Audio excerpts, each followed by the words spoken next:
Welcome to Wednesday Wanderings, sponsored by Gestalt Pastoral Care Associates Incorporated.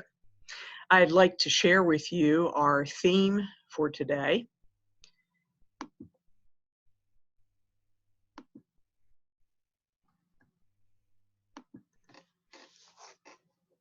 which is From Grief to Hope, Healing Through Lament. I'm Wanda, and I am one of the Gestalt Pastoral Care ministers and trainers.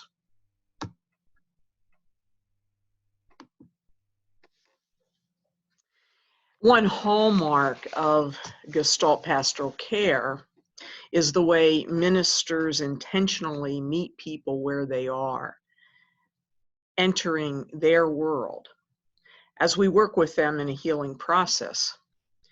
In the very act of inviting a person to be exactly where they are and how they are, doors for healings are opened. In the days of pandemic uncertainty, people find themselves experiencing a variety of emotions: depression, numbness, anger, fear, and more.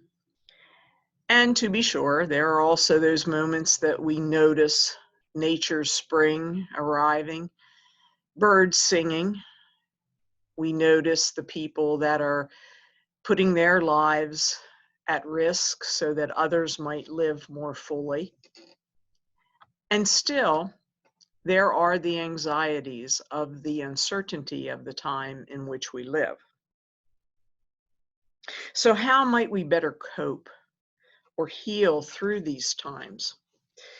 One avenue is found in the tradition of lament. You may be familiar with the lament psalms that are in the Hebrew scriptures. And it may be helpful for some people to read those and to pray those to help them cope. A lament is a passionate expression of grief and sorrow. And in terms of our faith, it's a way of being honest with God about what we're feeling and experiencing, and inviting the Holy One to meet us in that very place. In sharing with God, we don't sugarcoat our circumstances.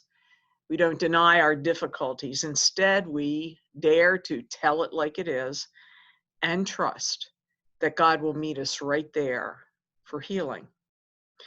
Years ago, as I was leading a clergy retreat, the United States was in the midst of trying to decide whether it was going to go to war or not. During the retreat, those of us that were together were praying fervently that another solution other than going to war would occur. It was heavy in our hearts. Unfortunately, later in the day, we received the news that the United States was indeed going into what would be the Gulf War. You might imagine how crushed we were. There were feelings of anxiety and anguish, disappointment, and fear.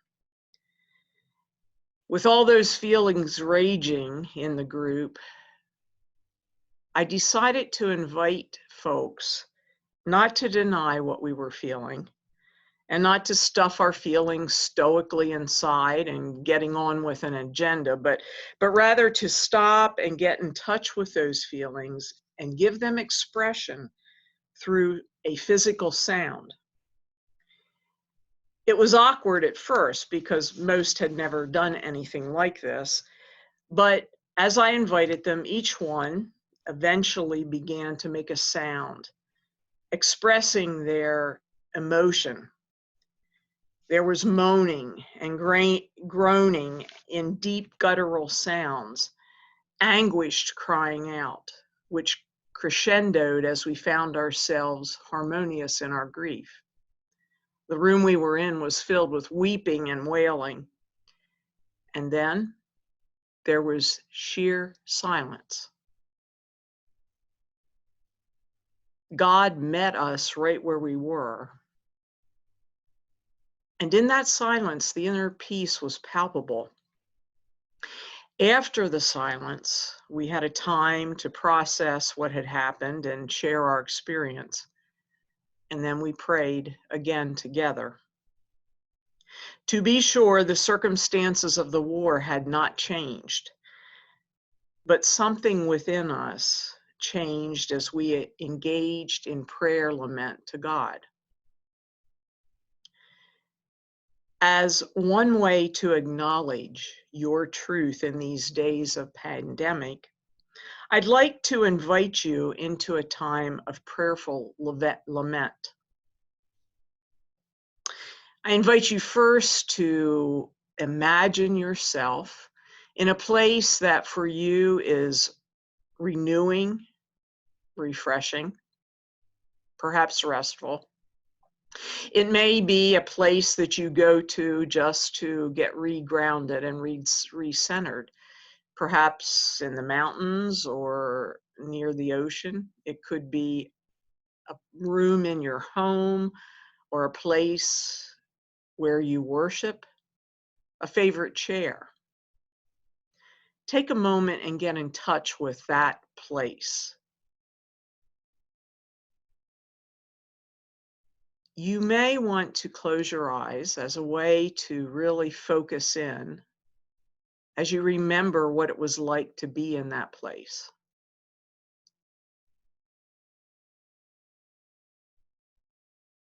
Be in touch with the colors that are there, perhaps the sounds, the textures, the smells, and sink into that place as best you can right now.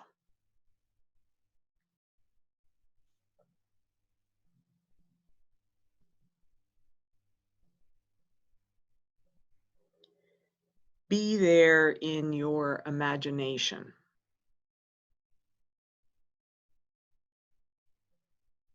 And then get a sense of God somehow being there with you.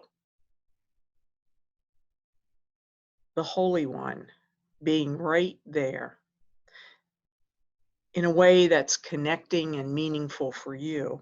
For some, it may be Jesus sitting next to them.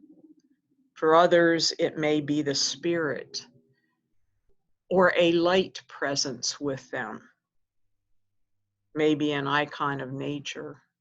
Whatever it is that connects you with the divine, be with in that space.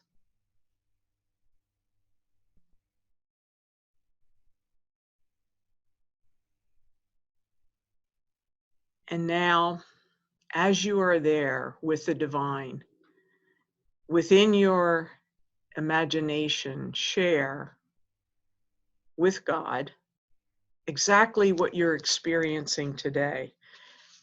Share the grief, the sense of uncertainty, the loss, whatever it is that you're experiencing in these moments.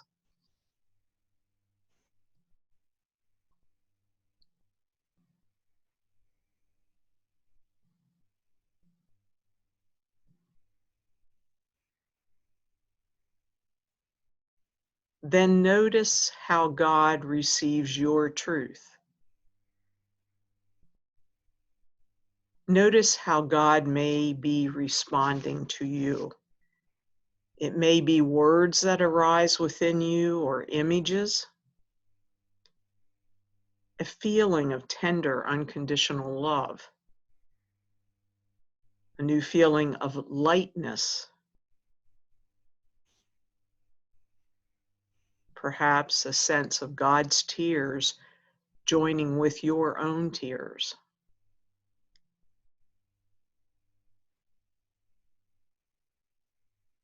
Or maybe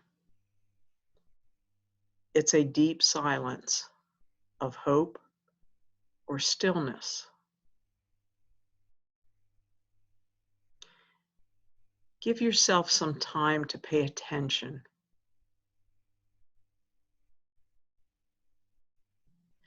And if there's nothing in particular that seems to come, trust that there will be an unfolding, if not now, in the future.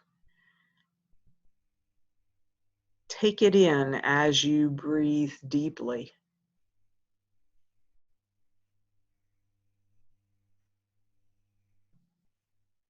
Knowing that no matter what, God is hearing you, hearing those cries, and God's cries join with yours.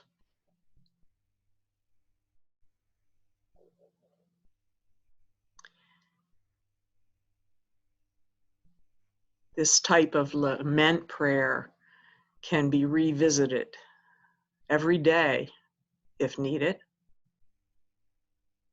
And as you practice it, as you may sit with God, you too may find yourself experiencing a transformation and new hope, even amidst this crisis. I pray that you may have blessings of grace today and every day.